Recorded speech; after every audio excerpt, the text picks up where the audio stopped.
The bad news is we are living in a simulation, but the good news is that we're the ones who created it.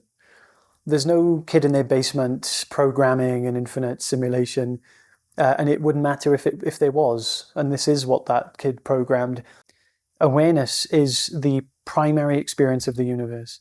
If there was not just the universe, but for anything that could possibly exist, let's just say that we were simulated 10 trillion years ago by a kid in their basement, and that kid in his basement has a reality. That kid in his basement has a real experience, and the real experience is not what he is experiencing as an objective reality. That wouldn't be reality. Anything that starts, stops, comes and goes is not a reality. It is an emanation of a reality. So he himself, even though he's created a simulation, would himself, if he's having an experience, be experiencing some form of simulation. Maybe it's not created by another person in his basement. Maybe it's created by some omniscient, omnipotent God. It makes no difference. That God, too, would be having an experience. What would it be having? It doesn't matter. It would be having, though, an experience if it's having any experience at all. A God that isn't having an experience will be a pretty useless God. It wouldn't be able to do much, you see, if a God isn't having an experience. So that God would, too, be having an experience. And what would the primary experience of that God be? It would be the experience of being aware of experience. That would be the primary experience of that God. So even if that God was created by another God, that God would have to be having an experience. What would that God experience be having? It would be having an aware experience. It might be having an exotic experience. Maybe it'd be very different from ours. Maybe it doesn't include the same senses that we sense. Nonetheless, it would be having an aware experience.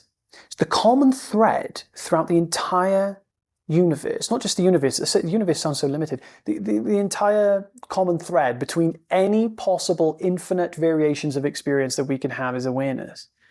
So we are in a simulation, but the simulation is not the unreal, illusory simulation that we all think. The simulation is purely the fact that we are creating and experiencing and living reality all at the same time. So this isn't a simulation that's created by somebody else. This is a simulation that is created by what we are.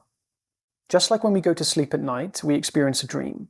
There is no physical world. However, the world is in complete coherence with ourselves. In fact, we experience a seemingly separate world in our dreams, but there is no separation between ourselves and our dream when we're in the dream. When we're in our dream, there is the experience of awareness and an objective experience. That's it. When we're awake, there is experience of awareness and then an objective experience. The problem is, we believe that the objective experience that we're having is distanced from the awareness that is having the experience. This is where we fall astray. This is where we lose ourselves into experience, and then it becomes a challenge because we start to suffer. When we move away from our true nature is this pure awareness, that is God. If we want to know who or what God is, it is that which is the source of experience. Because any God would be limited to the awareness it has of its experience. Could you imagine an omnipotent God that had no idea what was going on? That was just not just no idea, no awareness of what was happening? What kind of God would that be, you see? So we are having a simulated experience, but it is simulated by our own creation. It is not simulated by a guy in his basement, and even if it was, his awareness would be the same awareness as ours. There is only one awareness, experiencing an infinite number of points of view.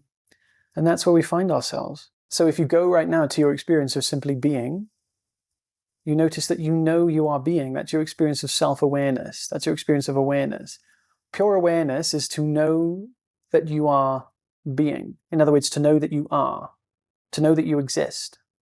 And when we say I exist, what we're really saying is I'm alive. When we're alive, it's the experience of knowing our existence in its purity. So not knowing our existence of an object, of a sensation, of a thought, knowing the existence-ness of ourself, not the thing that we are experiencing, knowing the existence-ness part. You would all argue that you exist, I hope. You do exist, you are there, you are hearing my words. That which is hearing these words is the absolute reality.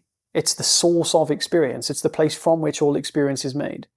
When we look into our experience, and you can try this right now, all you have are sensations and perceptions. Sensations are the sensation of the body is a sensation. You have no experience of a body. If you were to close your eyes, remove the concept body, remove the concept weight, remove the concept size, shape. There is no size, shape of the body.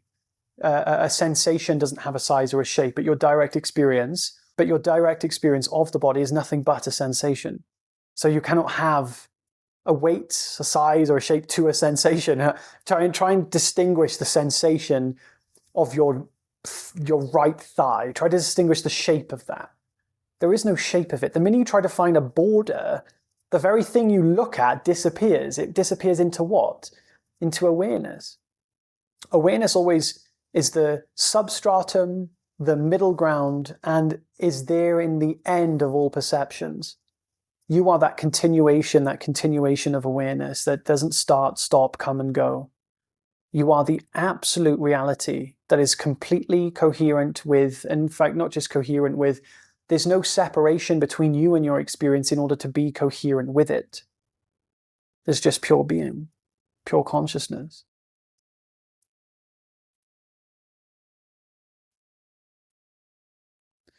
And the reason this is good news is because this awareness is completely free from experience, which means anything free from experience is something that is inherently peaceful and happy. If you were to walk down the street completely free from experience, you'd be having a very, very peaceful, calm experience, no matter where you were in the world, no matter what you were doing. In the same way that the screen is always free from the movie playing in it. We could be watching Game of Thrones, dragons could be killing everything, but the screen is not being touched. The screen is completely free and transcendent of everything in the movie. You are the screen. You are not in a simulation. You are the simulation. You create the simulation. You are one with the simulation. There is nothing to separate you from anything. You are pure, whole, infinite, as in not limited to anything. There is no limitation to you. And when that is recognized and experienced in reality, that means that there is no limitation to our peace and to our happiness. That's what it looks like in the relative world. I hope this is helpful, guys. I have a free community. Also, feel free to check out other videos if you'd like some elaboration on this. I can leave a video here at the end. If you'd like to join the free community, I'd love to see you there. Have an amazing day, guys. Take care. Bye.